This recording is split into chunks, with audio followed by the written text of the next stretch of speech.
Hey, what's up, you guys? So today I'm going to show you how to install ScriptHook V and ScriptHookV.net. So what you're going to do is you're going to hop onto your browser. I'm going to leave the links in the description. So this is the first link that'll be in the description, which is the ScriptHook V. And it is also updated. This is the latest one, 2024 version. It was just updated a few days ago. So I've already downloaded it.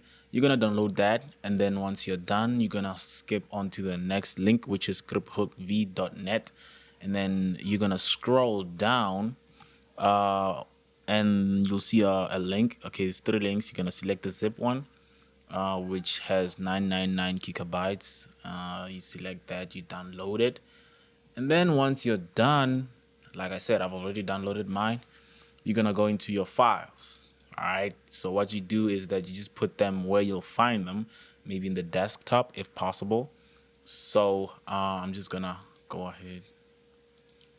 Mine are in here. So this is the ScriptHook V and ScriptHookV.net. So I have my 2 files here, and then I have my GTA directory right here. So okay, so we're gonna start with the ScriptHook V. ScriptHook V. I'm just gonna open it up a little bit here. Okay, so what you're gonna do, you're gonna find the bin folder. You select that. Once you're inside, you're gonna find 3 files. Okay, so no worries. You're not gonna go into any files when you're in the main directory. So this is my main directory on my right hand side, right? And then on my left hand side, these are my files. All right, so what I'm gonna do is I'm gonna bring up my archive. This is where I have my ScriptHook V.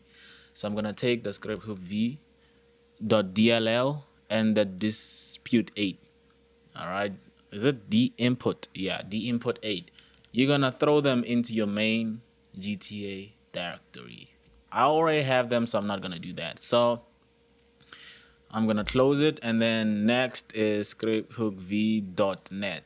So in here we have like 2, 4, 6, 8. We have 8 files. We're just gonna take 6 of them, and then we're gonna leave out license text and readme text. So what you're gonna do is that you're gonna take all of the 6 and throw them into your main GTA V directory, and then you're done. You have updated it if you were updating it and maybe your GTA was not working, because this is the latest version of ScriptHook V. Yeah, this is how you can update it. And if you are new and just trying to get your game to have mods and stuff like that, this is how you do it. So both of you guys will be like accommodated in this case. So yeah, that's it from me, guys. I hope you enjoyed it. See you in the next one.